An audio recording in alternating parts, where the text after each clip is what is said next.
Olha, o Major Gomes, comandante do 2º Distrito Policial Rodoviário Estadual, conversa conosco em relação... Ô, Major, diga uma coisa em relação a essas placas de carga e descarga que a gente encontra no centro da cidade. Ela não tem mais horário. O cidadão comum ele não pode, durante o dia, estacionar o seu veículo. Isso está correto, Major?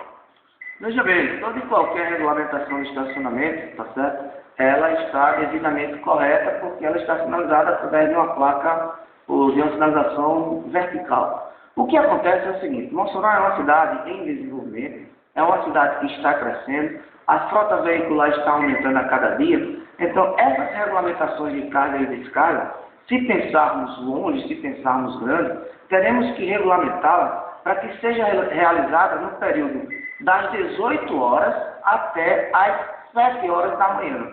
Aí diz assim, mas por que, Major? Das 18 até as 7 da manhã?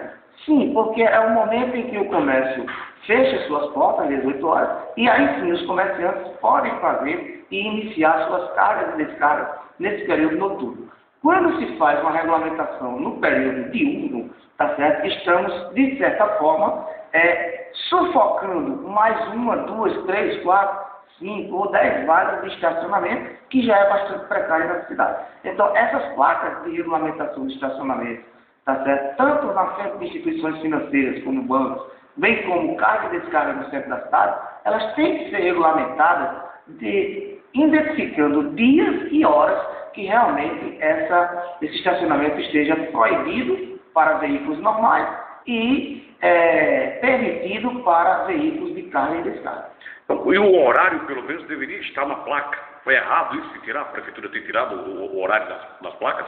Olha, a placa, a sinalização, para ela ser perfeita em toda a sua plenitude, ela tem que ser uma sinalização bem especificada e muito técnica. Então, hoje, as placas devem conter, sim, primeiro, o símbolo ou a simbologia de proibido ou permitido. E, em segundo momento, um detalhamento, que seria ao dia que essa placa vai funcionar, que essa regulamentação vai funcionar, e horários, para que a gente possa, realmente, ter uma condição ou dar uma condição melhor ao usuário de veículos, ao usuário da via.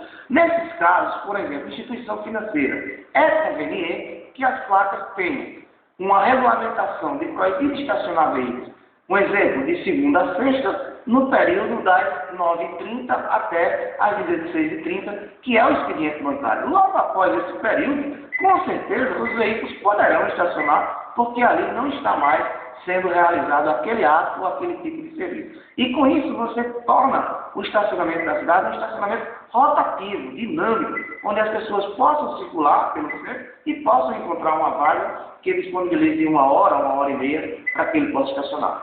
O cidadão comum colocando então o seu carro numa placa dessa que não tem o horário especificado, ele sendo multado, ele pode recorrer, Major? Nesse caso, a sinalização, ela não está uma sinalização perfeita, tá? Mas ele vai estar cometendo uma infração. A questão dele recorrer, tá certo? Vai ser uma hermenêutica, uma interpretação aí da Junta Administrativa de Recursos de Infração. Porém, a sinalização que não é devidamente perfeita e adequada em toda a sua plenitude, ela não pode ser, de forma alguma, atribuir infração a qualquer usuário. Então, se a sinalização não é perfeita, a notificação, a multa é inexistente. Isso está exatamente na consistência do auto de infração de trânsito no agente. Então, o auto ele tem que ser consistente. Se por uma de qualquer das razões, das resoluções em vigor, esse auto estiver inconsistente, com certeza essa notificação é passiva de cancelamento. Ô, Major, para a gente encerrar, em relação a alguns comerciantes que insistem em colocar cones ou até mesmo algum objeto em frente à sua loja para que ninguém possa estacionar, se o cidadão chegar e retirar aquele cone para colocar o seu carro, existe algum problema ou ele está errado em fazer isso? Olha, quem está errado no caso, o comerciante ou o cidadão que quer estacionar o seu carro? Veja bem, a via é pública, logradouros, vias, rodovias públicas, e é local para trânsito de veículos. O passeio, a calçada, a praça também é público e é local para trânsito de pedestres. Já a ciclovia para bicicletas. Então, no trânsito, tudo é bastante identificado e cada pessoa tem seu espaço. Não existe na via pública a condição legalmente fundamentada por lei de se fazer um estacionamento privativo. Então, esses casos de cones em via pública, esses casos de mesas, cadeiras em via pública, os restaurantes tomando essa malha viária, é terminantemente proibido por lei. E cabe sim o cidadão, seja ele quem for, exercer o seu direito de cidadania, chegar, afastar aqueles cones, afastar aquela mesa e colocar seu veículo. Se houver alguma reação, comunicar imediatamente aos órgãos competentes, que é o caso de chamar a polícia, porque a via é pública, ela não tem privacidade.